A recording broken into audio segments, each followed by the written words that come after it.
முன்னோர்கள் நமக்கு அளித்த கொடை. அந்த மூலிகைகளை கண்டும் நம் நோய்களை எவ்வாறு தீர்க்க வேண்டும் என்பதை பற்றி நமக்கு விளக்க வருகிறார் டாக்டர் கௌதமன் அவர்கள். நம் வீடியோலே நிகழ்ச்சியின் அடுத்த பகுதியாக வரவிருப்பது பல்லாண்டு வாழ்ந்திட.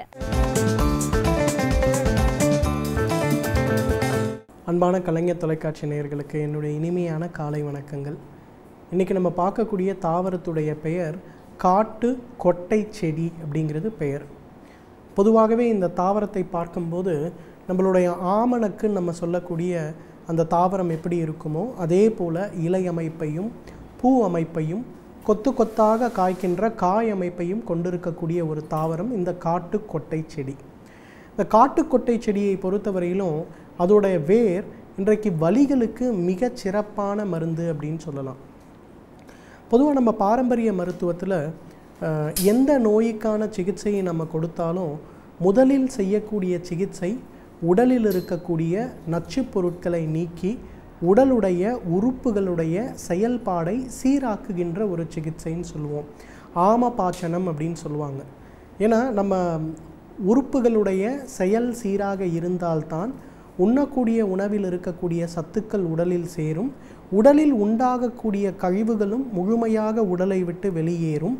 அப்போ உடலினுடைய வளர்ச்சிதை மாற்ற விகிதங்கள் கட்டுக்குள் இருக்கப்பட்டு நமக்கு எந்த விதமான தொந்தரவும் இல்லாமல் இருக்கும்.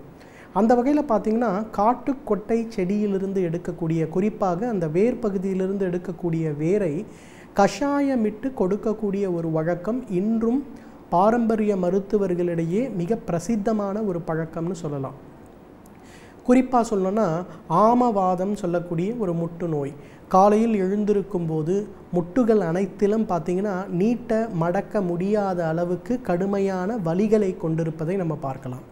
இரண்டாவது பார்த்திங்கன்னா அந்த குளிர்காலங்களில் அல்லது தண்ணீரில் சில்லென்ற தண்ணீரில் கை வைக்கும்போது அந்த மாதிரிலாம் வைக்கும்போது முட்டுகளில் இருக்கக்கூடிய வலி பல மடங்கு அதிகமாகின்ற ஒரு நோய். இந்த ஆமவாதம் அப்படின்னு சொல்லக்கூடிய அல்லது ருமட்டாய்டு ஆர்த்ரைட்டிஸ்ன்னு சொல்லக்கூடிய நோய்களில் ஏற்படக்கூடிய அந்த காலை நேர இறுகுத்தன்மையையும் வலியையும் குறைக்கக்கூடிய சக்தி இந்த காட்டு கொட்டையுடைய வேருக்கு உண்டு.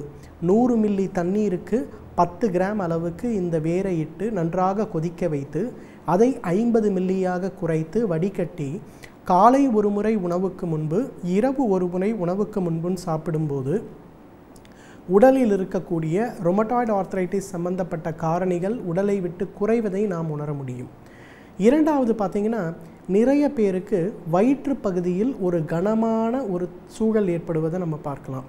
காலை கொள்ளும் போதிலிருந்து இரவு படுக்கும் வரையிலும் வயிற்றில் ஒரு 1 கிலோ தேவையற்ற சுமையை கொண்டிருப்பது போல ஒரு தோற்றம்.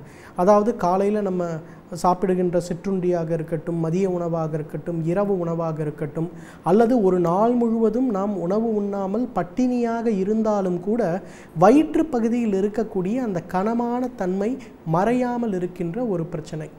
இந்த பிரச்சனைக்கு சிறப்பான தீர்வளிக்கக்கூடிய மருந்து இந்த காட்டுக்குட்டையிலிருந்து எடுக்கக்கூடிய அந்த வேர்பகுதி.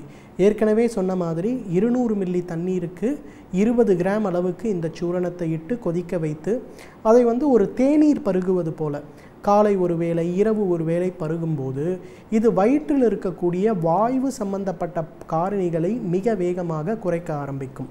அந்த வாயு சம்பந்தப்பட்ட காரணிகள் குறைக்கும் போதே வயிற்றில் இருக்கக்கூடிய தேவையற்ற நச்சு மற்றும் கழிவுப் பொருட்கள் முறையாக வெளியேற்றப்படும் போது வயிற்றில் கனமில்லாத ஒரு சூழல் ஏற்படுவதை பார்க்கலாம். நிறைய பேர் சொல்லுவாங்க, சார் நான் மதிய உணவு அதிக நேரம் சாப்பிடுவது கிடையாது, மதிய உணவு சாப்பிட்டாலே இரவு 8-9 மணி வரை நான் மதிய உணவு சாப்பிட்ட அந்த ஒரு விஷயமே என்னோட வயிறை நிரப்பி விடுகிறதுன்னு சொல்லுவாங்க. அந்த மாதிரி இருப்பவர்களுக்கு சுலபமான முறையில் தீர்வளிக்கக்கூடியது இந்த காட்டுக்கொட்டையிலிருந்து எடுக்கக்கூடிய அந்த தேநீர். மூன்றாவது பார்த்திங்கன்னா இன்றைக்கு சயாட்டிக்கான்னு சொல்லுகின்ற ஒரு நோய். அதாவது முதுகுத்தண்டோடைய கடைசி பகுதின்னு சொல்லுவோம், லம்பார் போன்ஸ்ன்னு சொல்லக்கூடிய கடைசி பகுதி. அதில் L4 L5ன்னு சொல்லக்கூடிய 2 இடங்களிலிருந்து உற்பத்தி ஆகக்கூடிய நரம்புக்கு சயாட்டிக் நரம்பு அப்படின்னு பேர். இந்த நரம்புடைய வேலை இது ஆரம்பிக்கின்ற இடத்திலிருந்து பிட்டப்பகுதி வழியாக கால்களுக்கு சென்று காலுடைய இயக்கத்தையும் அடிவயிற்று பகுதியில் இருக்கக்கூடிய தசைகளுடைய இயக்கத்தையும் சீராக வைக்கின்ற ஒரு வேலை இந்த சயாட்டிக் நரம்புடைய வேலை. அதிகமாக பிரயாணம் செய்யும்போது, அதிக எடை தூக்கும்போது, உடலை மீறி அதிகமான குனிந்து நிமிரக்கூடிய வேலைகள் நம்ம செய்யும்போது இந்த இடத்தில் இருக்கக்கூடிய அந்த நரம்புகள் அழுந்த ஆரம்பிக்கும். இந்த நரம்புகள் அழுந்த ஆரம்பிக்கும் போது அது ஒரு வலியாக மாறிவிடுகிறது. இதற்கு தான் சயாட்டிக்கான்னு சொல்லக்கூடிய ஒரு வலி நோயாக மாறிவிடுகிறது. அப்போ என்ன ஆகும்? சாதாரண தரையில் நடக்க முடியும், படிக்கட்டுகள் ஏற முடியாது, காலை சிறிதளவு கூட நகர்த்தி வைக்க முடியாது. அந்த அளவுக்கு கடுமையான ஒரு வலியை உண்டாக்கும். அந்த மாதிரி வலி இருப்பவர்கள் காட்டுக்கொட்டையுடைய வேரிலிருந்து எடுக்கக்கூடிய அந்த கஷாயத்தை உள்ளுக்கு சாப்பிட வேண்டும். அதே போல் காட்டுக்கொட்டையுடைய வேரிலிருந்து பதப்படுத்தி எடுக்கக்கூடிய அந்த எண்ணெயை இடுப்பு பகுதியிலிருந்து கால் முழுவதும் தடவி அரை மணி நேரம் 1 மணி நேரம் ஊற வைத்து அதன் பிறகு வெந்நீர் கொண்டு குளிக்க வேண்டும். இதை ஒரு சிகிச்சையாக செய்யும்போது எவ்வளவு நாள்பட்ட சயாட்டிக்கா நோயாக இருந்தாலும் மிக வேகமாக கட்டுக்குள் வருவது மட்டுமல்லாமல் முற்றிலுமாக குணமாவதை நம்ம பார்க்கலாம். அந்த அளவுக்கு இந்த சயாட்டிக்கா நோயை குணமாக்கக்கூடிய சக்தி இந்த காட்டுக்கொட்டையிலிருந்து எடுக்கக்கூடிய அந்த எண்ணெய்க்கு உண்டு.